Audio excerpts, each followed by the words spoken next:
പടം ചേട്ടാ സൂപ്പർ പടം കേട്ടോ, നല്ല പടം, എനിക്ക് ഇഷ്ടപ്പെട്ടു. ഫാമിലി പടമാണ്. സുരാജ് വെഞ്ഞാർ ഒരു സൈക്കോ മോളൊരു പടമാണ്, പക്ഷേ അത് കണ്ടിരിക്കേണ്ട ഒരു പടമാണ്. അത് അച്ഛനമ്മ മക്കളോടുള്ള സ്നേഹത്തിനും മക്കൾക്ക് അച്ഛനോടും അമ്മയോടുള്ള സ്നേഹത്തിനെ കുറിച്ചാണ് കാണിക്കുന്നത്. അത് കറക്റ്റായിട്ട് ചെയ്തിട്ടുണ്ട്, നല്ല അഭിനയിച്ചിട്ടുണ്ട് എല്ലാവരും. പിന്നെ മമ്മൂക്കയുടെ പഴയ യാത്ര എന്ന പടമില്ലേ, എമ്പൽ ശോഭനായിട്ടുള്ള പടം, ആ പടത്തിന് തന്നെന്താണല്ലോ പാട്ട് 2 പ്രാവശ്യം ഇടുന്നുണ്ട്. അത് ഇടുമ്പോൾ തന്നെ നമുക്ക് പാടും വേറെ ആ പാട്ട് അറിയാലോ, ആ പാട്ട് കേൾക്കുമ്പോൾ ഒരു ഫീലിംഗാണ്. ആ പാട്ട് ക്ലൈമാക്സിലേക്ക് വരുമ്പോൾ ഒരു ആക്സിഡൻറ്റ് കേസിലേക്ക് ആ പാട്ട് വരുമ്പോണ്ടല്ലോ, അത് നല്ലൊരു ഫീലിംഗാണ്. അത് അവരുടെ പടം പിടിച്ച് കയറുന്നത് ആ പാട്ട് റീക്രിയേറ്റ് ചെയ്തപ്പോൾ ഒന്നുകൂടെ ഫീലിംഗ് വരും, രോമ എഴുതേറ്റ് ചെയ്യും. നല്ല രീതിയിൽ പടം പോയിട്ടുണ്ട്. കിട്ടിലും പടം കേട്ടോ, ഫാമിലിക്ക് കയറാൻ പറ്റിയോടെ. അത് കണ്ടിരിക്കേണ്ട പടം, ഫാമിലി എല്ലാ അച്ഛനമ്മമാരും മക്കളും കണ്ടിരിക്കേണ്ട പടം, നല്ലൊരു പടം തന്നെ. അത് കാണാൻ ഒരു മിസ് ചെയ്ത പടം.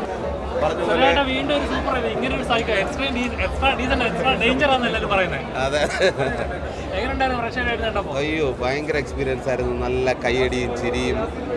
അത് കുറേ നാളായി, ഇങ്ങനെ കുറേ നാൾ സത്യം പറഞ്ഞാൽ ആഗ്രഹിച്ചിരുന്നതാണ് ഇങ്ങനെ തിയേറ്ററിൽ ഒരു മുഴുനീള കോമഡി ഇല്ലെങ്കിൽ ചിരിക്കുന്നത് കയ്യടിക്കുന്നതൊക്കെ കാണാനായിട്ട്.